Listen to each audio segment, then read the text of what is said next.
Nazareno, awit at papuri, alay namin sa'yo. Dinggin ang dalangin, pagsamo ng bayan mo. Viva poong Jesus Nazareno.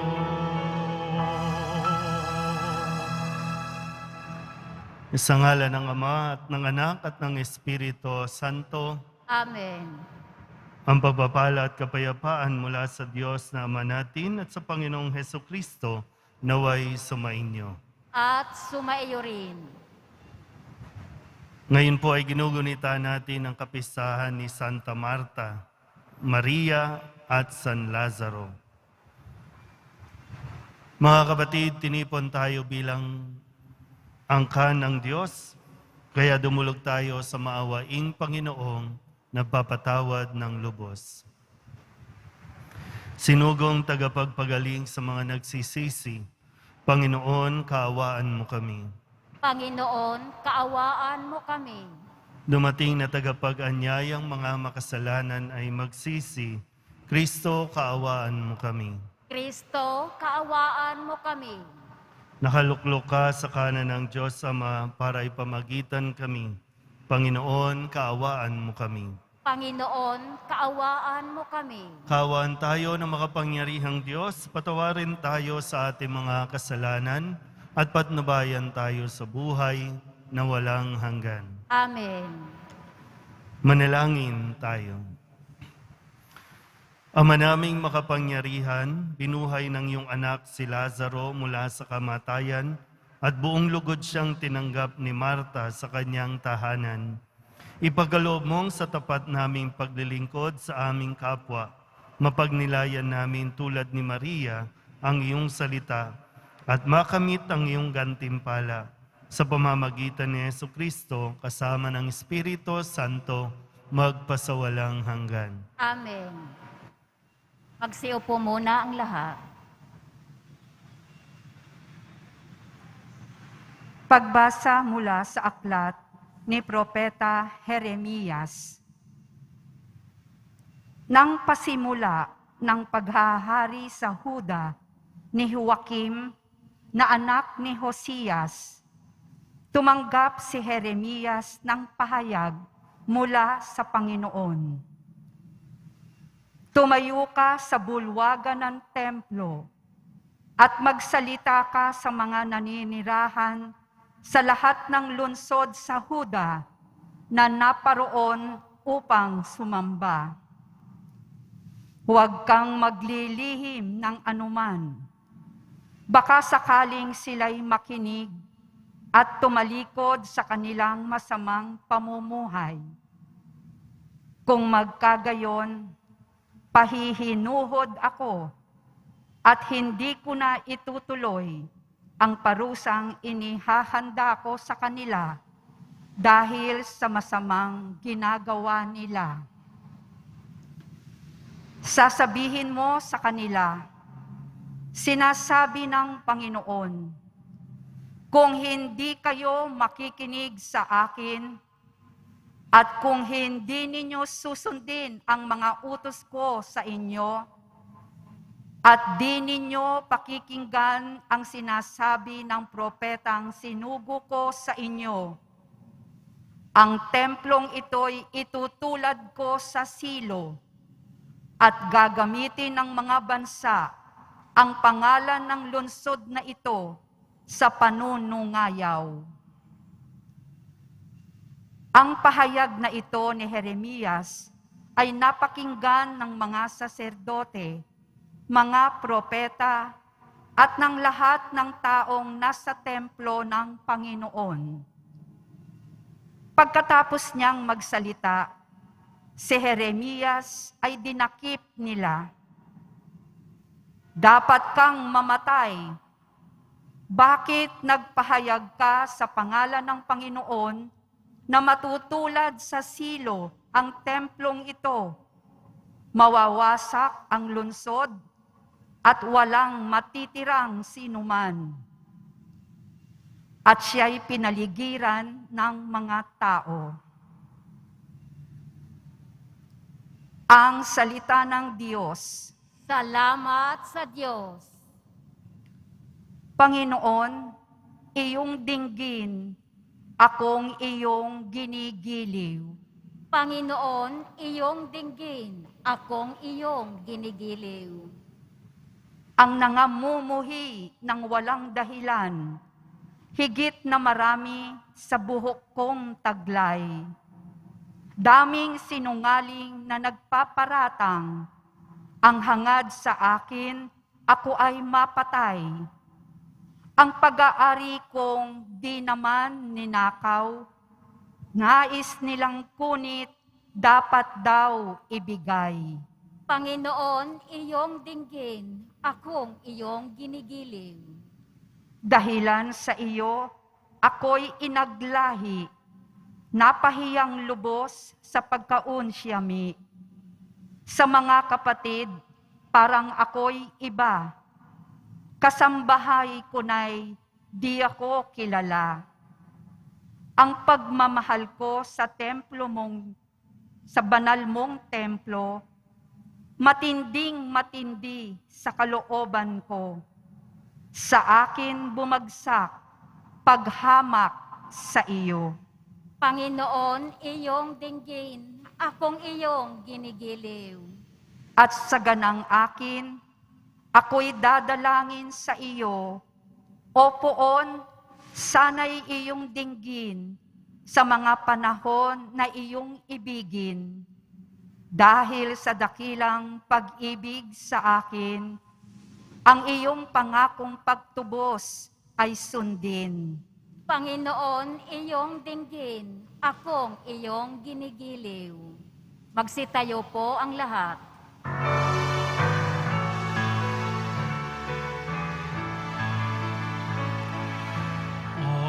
Hallelujah, hallelujah, hallelujah, hallelujah.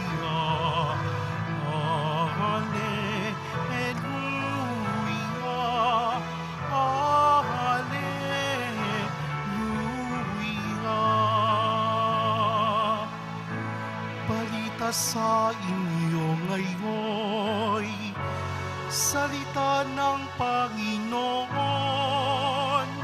iiral habang panahon. Hallelujah, hallelujah, hallelujah, hallelujah.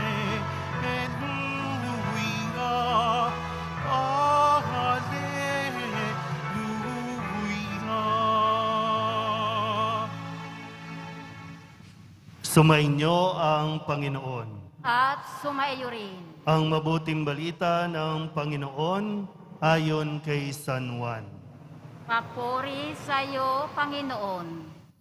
Noong panahong iyon, marami sa mga Hudyo ang dumalaw kina Marta at Maria upang sila'y aliwin. Nang marinig ni Marta na dumarating si Jesus, sinalubong niya ito, ngunit si Maria ay naiwan sa bahay. Sinabi ni Marta, Panginoon, kung kayo po'y narito, hindi sana namatay ang aking kapatid. Ngunit nalalaman kong kahit ngayoy, ibibigay sa inyo ng Diyos ang anumang hingin ninyo sa Kanya. Muling mabubuhay ang iyong kapatid, wika ni Jesus. Sumagot si Marta, nalalaman ko pong siya'y mabubuhay uli sa huling araw, sa muling pagkabuhay. Sinabi naman ni Jesus, ako ang muling pagkabuhay at ang buhay. Ang nananalig sa akin kahit mamatay ay muling mabubuhay. At sino mang nabubuhay at nananalig sa akin kahit mamatay ay mabubuhay kailanman. Pinaniniwalaan mo ba ito? Opo, Panginoon, sagot niya. Nananalig ako sa inyo. Kayo po ang anak ng Diyos, ang Mesiyas na inaasahang paparito sa sanlibutan. Ang mabuting balita ng Panginoon. Pinupuri ka namin, Panginoong Heso Kristo. Magsiupo muna ang lahat. Isang magandang araw po sa inyong lahat. Palapakan natin ang pong Jesus Nazareno. Paalalahanan nga po natin ulit ang bawat isa. Siguro naman, no, wag nyo lang isisigaw, no? Pwede naman sigurong kausapin ang katabi. Paalalahanan lang natin ang bawat isa. Sabihin nyo nga sa katabi ninyo, mamamatay ka rin. Bata. Yan na naman tayo eh. Mga kolektora, mamamatay din kayo. Ha? Lay minister, mga sakristan, pati ako, mamamatay din ako. Pero hindi tayo dapat matakot. Lalo pa tayo ng mga nananalig at sana nga nananalig tayo sa pong Jesus Nazareno. Hindi tayo nagpupunta dito para mabuhay tayo ng habang panahon. May katapusan ang bawat isa. Mas gusto kong pagtuunan niyo ito, no? Itong aspetong ito ng buhay natin. Minsan ayaw nating mamatay, kaya yung iba ang gusto nating mamatay. Ayaw nating mamatay, kaya wala tayong pakialam sa iba. Tingnan po natin, ha? Sa unang pagbasa, sa aklat ni Propeta Jeremias, si Jeremias na isang propeta, inutusan ng Panginoon para ihatid yung mensahe. Kasi ang propeta, tagapaghatid ng mensahe ng Diyos. At ang mensahe na gustong iparating ng Panginoon sa mga tao ay, pag hindi ninyo pinagsisihan ang inyong mga kasalanan, pag hindi kayo nanumbalik sa akin, matutulad kayo sa mga taga-Silo. Ang templong ito na inyong pinupuntahan, mabubuwag ito pag hindi kayo nagsisi. Yun ang mensahe. Okay. So ginawa ni Jeremias, tumayo, sinunod kung anong sinasabi ng Panginoon. Sinabi niya, ito ang sabi ng Panginoon. Hindi naman niya, ito ang sabi ko. Ito ang sabi ng Panginoon. So, tinanggap ba? Tinanggap ba yung mensahe?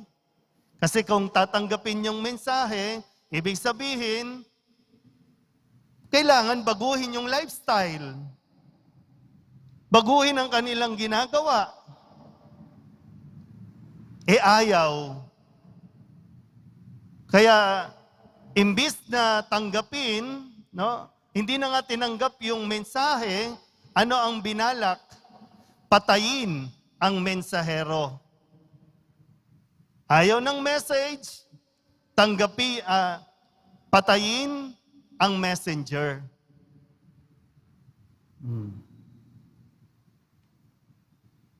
Nakuha ba? Yan. Pero hindi natakot si Jeremias. Kahit na gusto siyang patayin, hindi siya natakot. Kasi malinaw din naman na sinabihan siya ng Panginoon, magpakatatag ka, manalig ka lang. Hindi naman siya pababayaan. Ang kailangan, gawin mo lang kung ano ang mission mo, gawin mo kung ano ang pinasasabi ko, ako nang bahala dyan. Kaya huwag kang matakot, ha? Huwag kang matakot.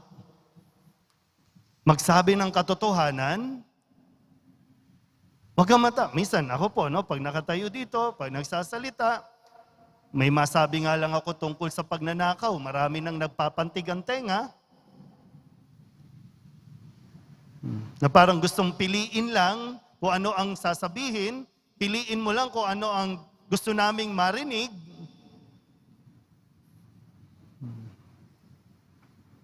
At minsan, kahit sa mismo mga nagsiserve, hindi natutuwa sa sinasabi namin, no? Kapag nagtuturo kami. Pero kailangan gawin, kasi ito yung mission namin. Kahit na yung karanasan na parang kamatayan na, Pinapatay na.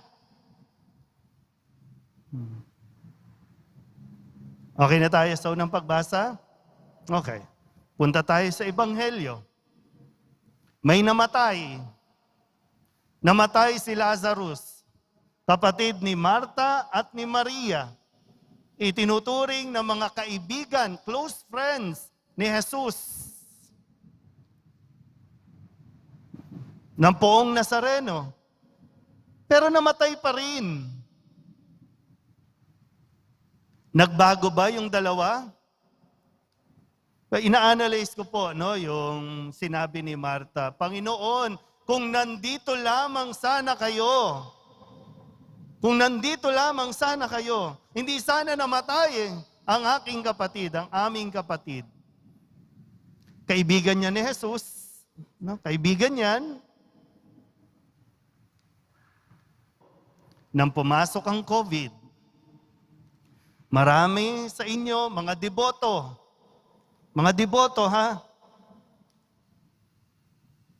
namatayan.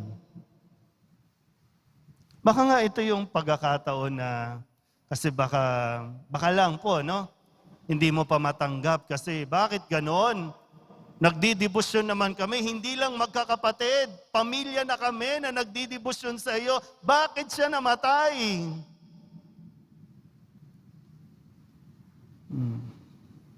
Kasi naman po, yung namatayan siyempre, nakakalungkot yun. At nararamdaman ni Jesus, ng poong Nazareno, yung lungkot na ikaw ay nawalan, ikaw ay namatayan.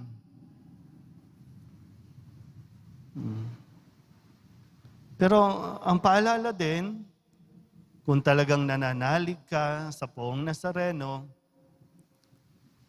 hindi kamatayan ang magpuputol ng inyong ugnayan. Hindi kamatayan ang pipigil sa iyo sa pagsunod at pagiging deboto ng poong Nazareno.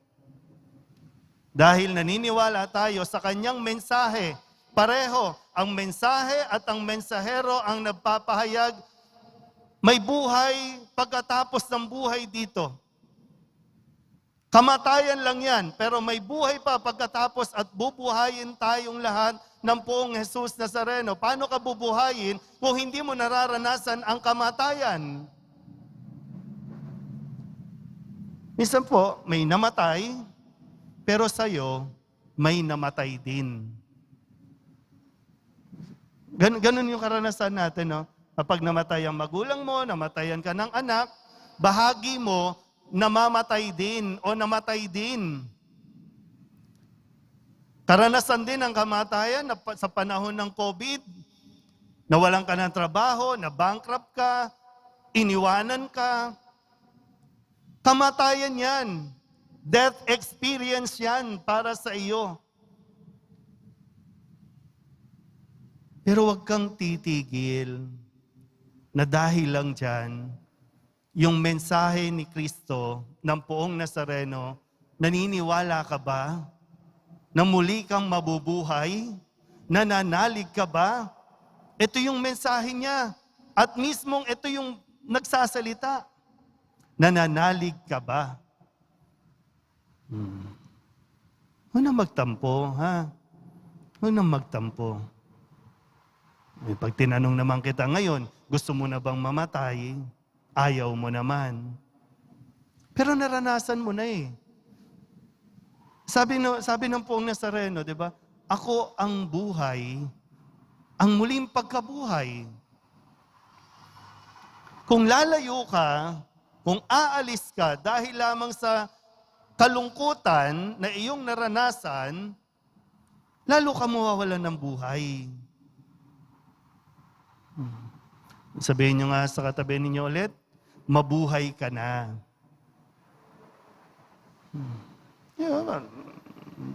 Yung mabuhay ka na, yung okay. Mabuhay na. Maging masaya, tuloy ang buhay, magtrabaho, magbakasyon, magliwaliw, paminsan-minsan. Mabuhay ka.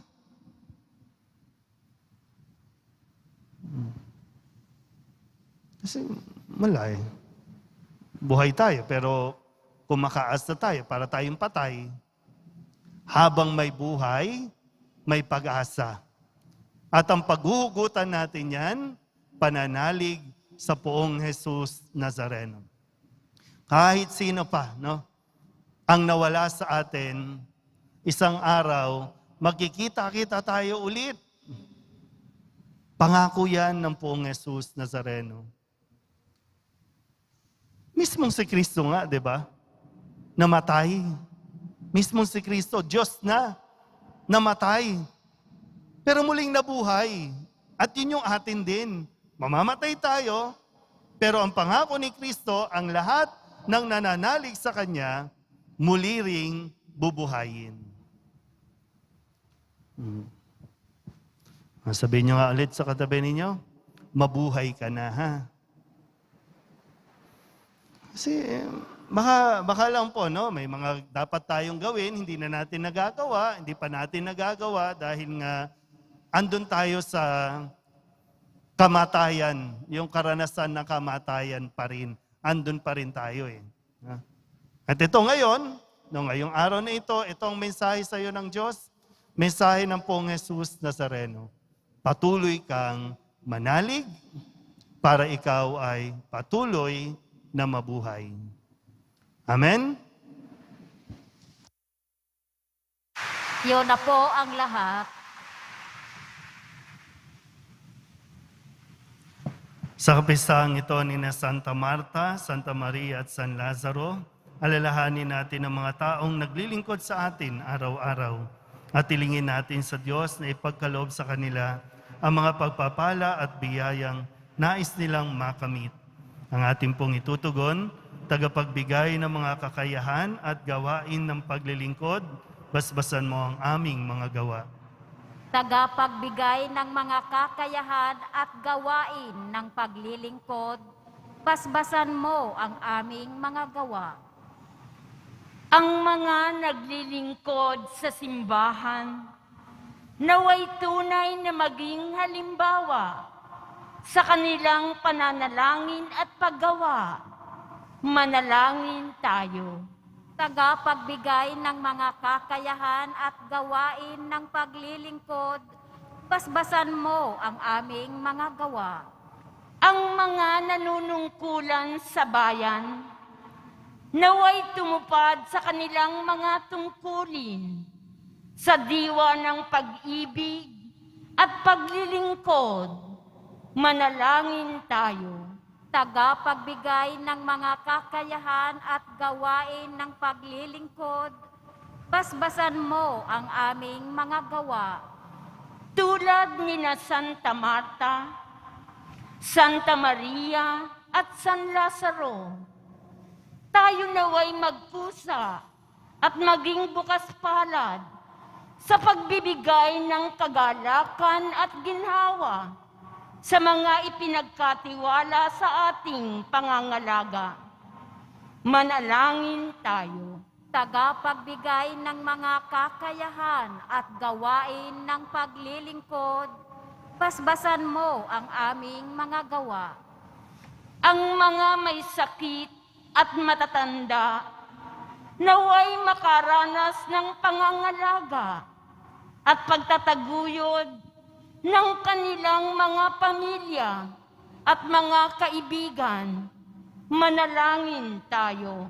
Tagapagbigay ng mga kakayahan at gawain ng paglilingkod, basbasan mo ang aming mga gawa. Ang mga yumaong mananampalataya na naglingkod noong sila ay nabubuhay pa, naway umani sa langit ng mga bunga ng kanilang mga pagsisikap. Manalangin tayo. Tagapagbigay ng mga kakayahan at gawain ng paglilingkod, basbasan mo ang aming mga gawa. Idulog din natin sa Panginoon ang ating mga personal na kahilingan at mga panalangin para sa ating mga pamilya. Ganon din ang lahat ng mga misang pasasalamat, espesyal na intensyon at mga kaluluwa na inihiling na ipagdasal sa misang ito.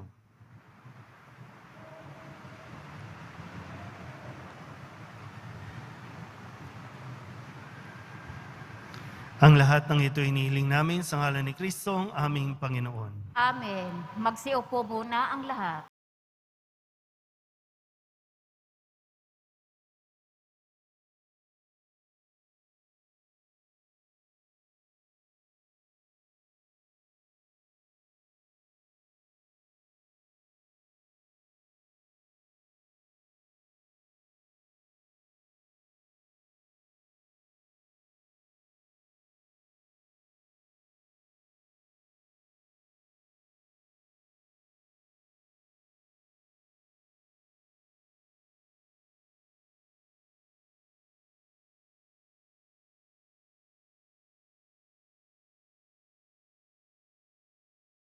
Magsitayo na po ang lahat.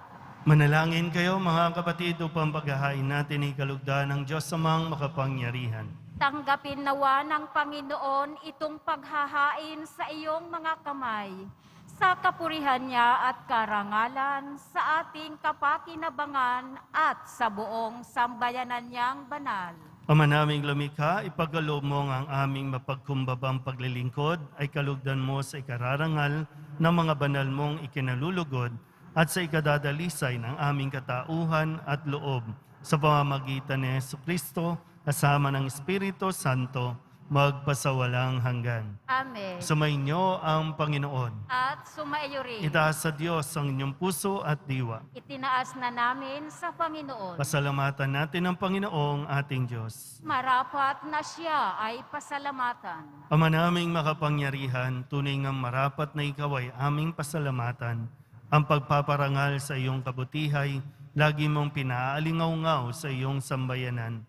Sa pagkakaroon ng mga kaanib na maaasahan at tapat tulad mo sa pananagutan upang magbunga ang punyagi ng iyong anak na sa iyong pag-ibig kami makatulad. Ang mga banal na tao'y tumutulong sa lahat sa pagbibigay halimbawa't pananalangin wagas. Kaya kaysa ng mga anghel na nagsisiawit ng papuri sa iyo nang walang humpay sa kalangitan, kami nagbubunyi sa iyong kadakilaan.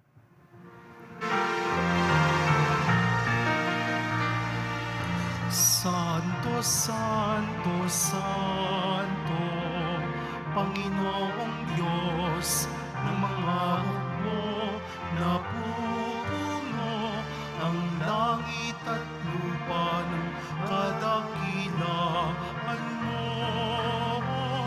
Hosana sa kaitaasan,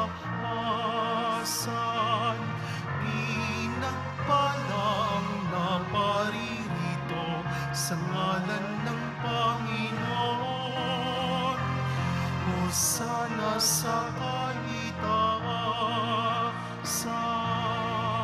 Magsiluhod po ang lahat. Ama naming banal, ikaw ang bukal ng tanang kabanalan.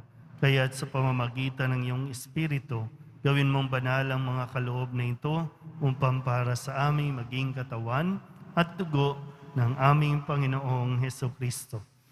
Bago niya pinagtiis ang kusang loob na maging handog, inawakan niya ang tinapay, pinasalamatan kaniya, pinaghati-hati niya iyon, iniabot sa kanyang mga alagad at sinabi, "Tanggapin ninyong lahat ito at kanin, ito ang aking katawan na ihahandog para sa inyo."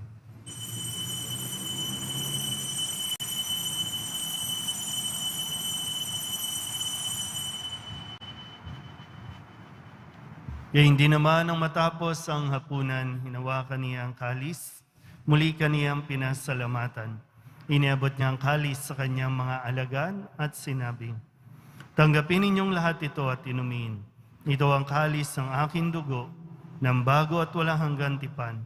Ang aking dugo na ibubuhos para sa inyo at para sa lahat, sa ikapagpapatawad ng mga kasalanan. Gawin ninyo ito sa pag-alaala sa akin."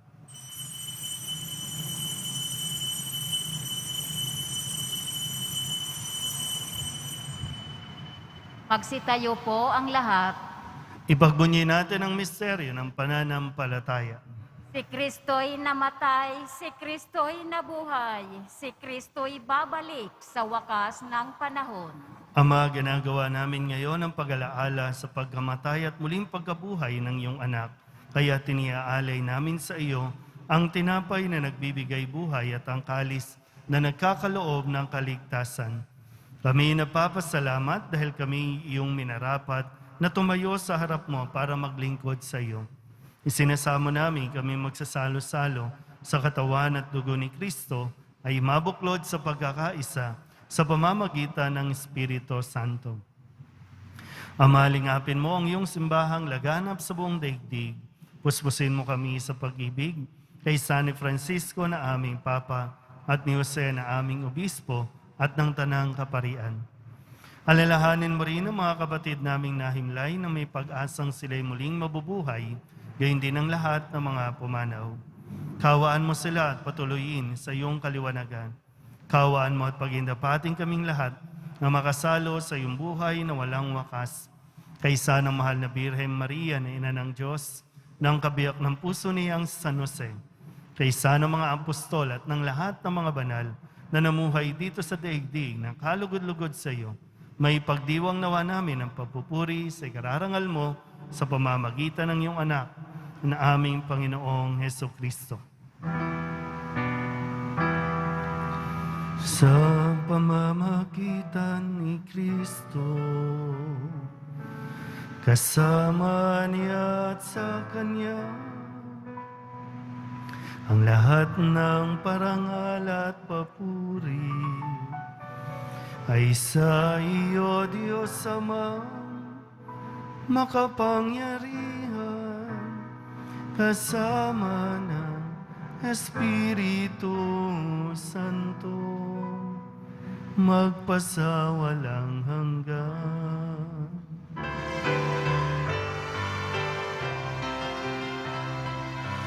Amen, amen, amen.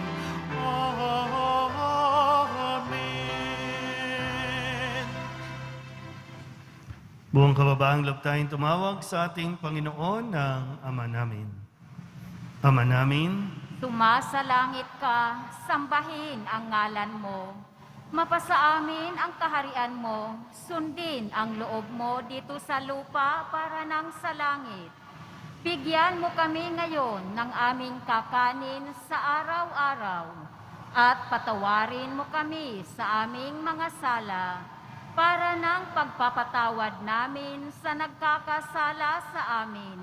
At huwag mo kaming ipahintulot sa tukso at iadya mo kami sa lahat ng masama. hinihiling namin kami iadya sa lahat ng masama, pagkalooban ng kapayapaan araw-araw, iligtas sa kasalanan at ilayo sa lahat ng kapahamakan, samantalang aming pinananabikan ang dakilang araw ng pagpapahayag ng tagapagligtas naming si Hesukristo. Sapagkat iyo ang kaharian at ang kapangyarihan at ang kapurihan magpakailanman. Amen. Panginoong Hesukristo, sinabi mo sa iyong mga apostol, kapayapaan ang iniiwan ko sa inyo, ang aking kapayapaan ang binibigay ko sa inyo. Tunghayan mo ang aming pananampalataya at huwag ang aming mga pagkakasala. Pagkalooban mo kami ng kapayapaan at pagkakaisa ayon sa iyong kalooban, kasama ng Espiritu Santo, magpasawalang hanggan. Amen. Ang kapayapaan ng Panginoon ay laging sumainyo. At sumaiyo rin. Magbigayan po tayo ng kapayapaan sa isa't isa. Kordero ng Diyos na nag-aalis ng mga kasalanan ng sanlibutan, maawa ka sa amin. Kordero ng Diyos na nag-aalis ng mga kasalanan ng sanlibutan, maawa ka sa amin. Kordero ng Diyos na nag-aalis ng mga kasalanan ng sanlibutan, ipagkaloob mo sa amin ang kapayapaan. Magsiluhod po ang lahat. Ito ang kordero ng Diyos. Ito nag-aalis ng kasalanan ng sanlibutan. Mapalad ang mga inaaniyahan sa kanyang piging. Panginoon, hindi ako karapat-dapat na magpatuloy sa iyo, ngunit sa isang salita mo lamang ay gagaling na ako.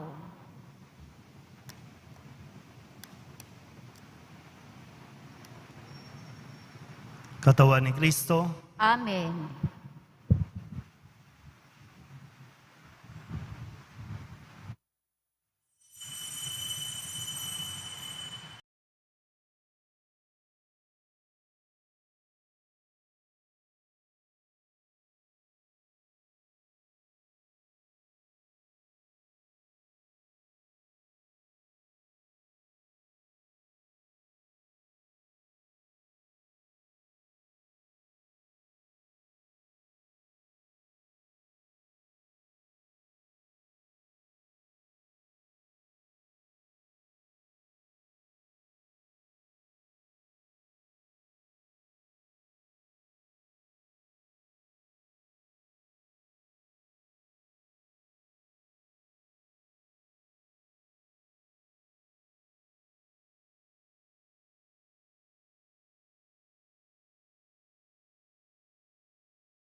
Manalangin tayo. Ama naming mapagmahal, sa pagsilang sa langit ng mga banal, kaming mga nakinabang ay dumadalangin, magkamit ng di magmamaliw na kabutihang, ngayon pa man ay minagandang loob mong ibigay sa pamamagitan ni Jesucristo, kasama ng Espiritu Santo, magpasawalang hanggan. Amen. Sumainyo ang Panginoon. At sumaiyo rin. Manalangin tayo para sa pagbabasbas. Mahal na pong Jesus Nazareno, inihayag mo sa pamamagitan ng krus ang walang maliw na pag-ibig ng Diyos sa sangkatauhan. Pakinggan mo ang kahilingan ng iyong angka na nagsusumamo sa iyo. Makamtanawa nila ang iyong katugunan at tanggapin ang kasagutan na may utang na loob na tinatanaw. Basbasan din po ninyo ang mga dala-dala nilang mga imahin at dasalan at lahat ng mga may karamdaman. Sa pamamagitan ng bendisyon na ito, naway maalala nila ang mga pangako nila noon sa binyag na ikaw ang kanilang ibigin at paglilingkuran bilang Panginoon magpasawalang hanggan. Amen. At pagpalain kayo ng makapangyarihang Diyos, Ama at Anak at Espiritu Santo. Amen. Umayo kayong taglay ang kapayapaan ng Poong Jesus Nazareno. Salamat sa Diyos. Magandang umaga po.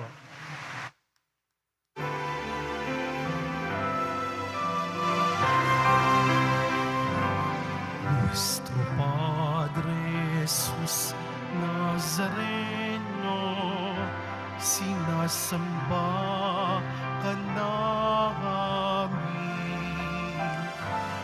Pinipintuho ka namin. Aral mo ang aming buhay at kaligtasan. Nuestro Padre Jesus Nazareno, iligtas mo kami sa kasalanan. Ang krus mong kinamatayan ay sagisag ng aming kaligtasan. Nuestro Padre Jesus Nazareno, dinarangal ka namin. Nuestro Padre Jesus Nazareno, nilulwalhati ka namin.